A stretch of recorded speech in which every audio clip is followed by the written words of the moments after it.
right, this is Josh Mandel coming to you with the final episode in our series on the FHIR Safety Checklist. We've worked our way through most of the conformance-related safety checks over the course of this series, which brings us to number 11 on the list. I've reviewed the observation resource and understand how focus is a mechanism for observations to be about someone or something other than the patient or subject of record. So this is actually one of the most straightforward and narrow checks on this list.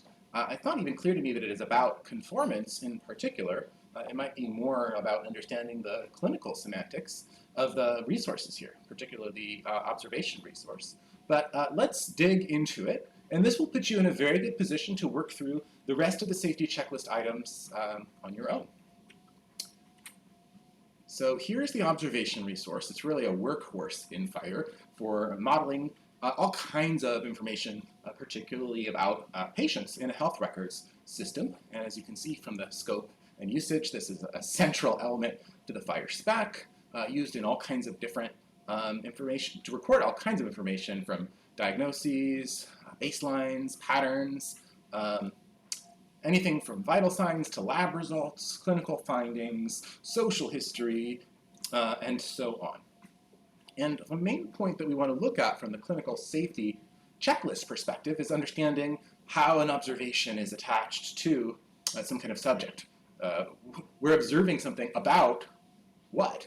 And so the main way we do this in FHIR is we have the observation resource, and then there's an element here called subject. And this is an optional element. We can have a 0 or 1 subject. And so the very common case that we would see is the subject of the observation is a patient. So if I'm monitoring somebody's heart rate, maybe I want to see what my respiratory rate or heart rate looks like on the treadmill here. I might have an observation where the code indicates heart rate or respiratory rate, and the subject indicates some patient that represents me.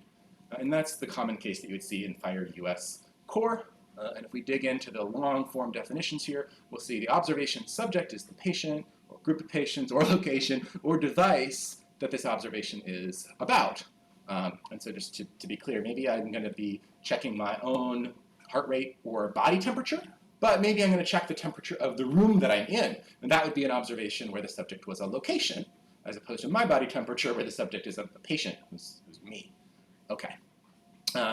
Reading on.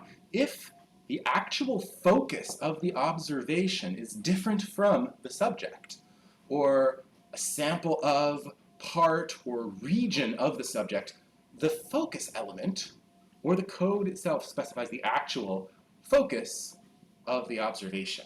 So we're going to break this down into pieces once we look at the definition of the focus element. But before that, let's just finish up the comments on Observation.subject. One would expect this element to have a cardinality of 1 to 1. Indeed, that was exactly what I was thinking when I was looking at it, because it's almost always present when we use observations in common ways. But the only circumstance in which the subject can be missing is when the observation is made by a device that doesn't know the patient. In this case, the observation shall be matched to a patient through some other context or channel. So the idea here is maybe I've got an oxygen saturation monitor. This would be a common case in COVID times where folks were checking O2 sats on the way in the door of a facility. So I went to have an eye exam. Normally, checking my oxygen saturation would not be part of an eye exam, but just to check for, looking for anybody who might have COVID on the way in the door, they checked my temperature and they checked my pulse ox. And those devices, you could imagine if they were just reporting results into an EHR somehow, they wouldn't necessarily be associated with a given patient. The device that was actually sending a stream of observations back into the data system wouldn't know anything about which patient it was deployed on. And so the device would just be like, I measured this body temperature at this time, or I measured this O2 sat at this time. And anybody who wanted to make sense of it later would have to, I don't know what, cross-correlate that information with the clinical schedule or something. It seems like it would be a pretty difficult area to get right. And the fact that it's hard to get right means you might accidentally associate the wrong information with the wrong person, or fail to associate information with somebody, and that's why it shows up on the clinical safety checklist. So we already get a sense of some of the safety issues that could be involved just by talking about observation.subject. Now let's move on to focus. So focus as the actual focus of an observation when it's not the patient of record representing something or someone associated with the patient, such as a spouse, parent, fetus, or donor. For example, fetus observations in a mother's record. And this is probably front and center to the use cases that folks should keep in mind when thinking about observation.focus. The focus of an observation could also be an existing condition or intervention or a diet or another observation of the subject. So this gets to be really interesting if I'm observing something about an observation that's pretty abstract.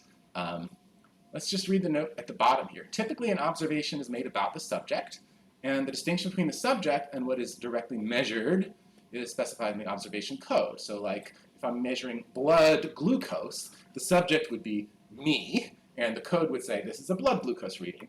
I wouldn't need to put in a subject of Josh's blood. The subject can just be Josh. So that's the common use case. And if you do have an explicit specimen that you've collected, you can describe that specimen as its own data element.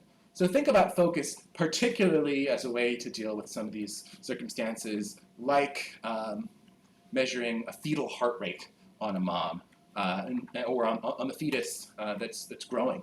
And so in that context, you would have the observation dot subject representing the mom.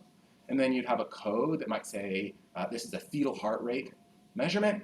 And then perhaps you could have a focus representing the fetus, or maybe in the case of multiple pregnancy, if there's a way to differentiate between multiple fetuses, maybe you would be able to populate this focus with a specific value.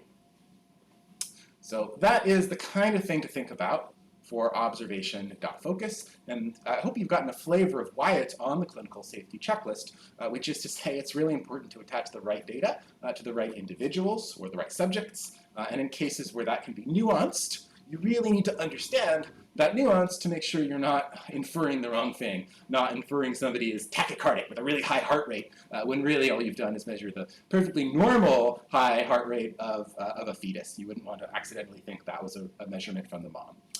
So that covers observation.focus, and that'll wrap up our discussion of the FHIR clinical safety checklist, particularly working through the conformance-related safety checks. So this has been a long series. If there's other items related to FHIR safety, if there's other items farther down the checklist that you'd be interested in hearing more about, certainly let me know, and we'd be happy to dig in on those topics too.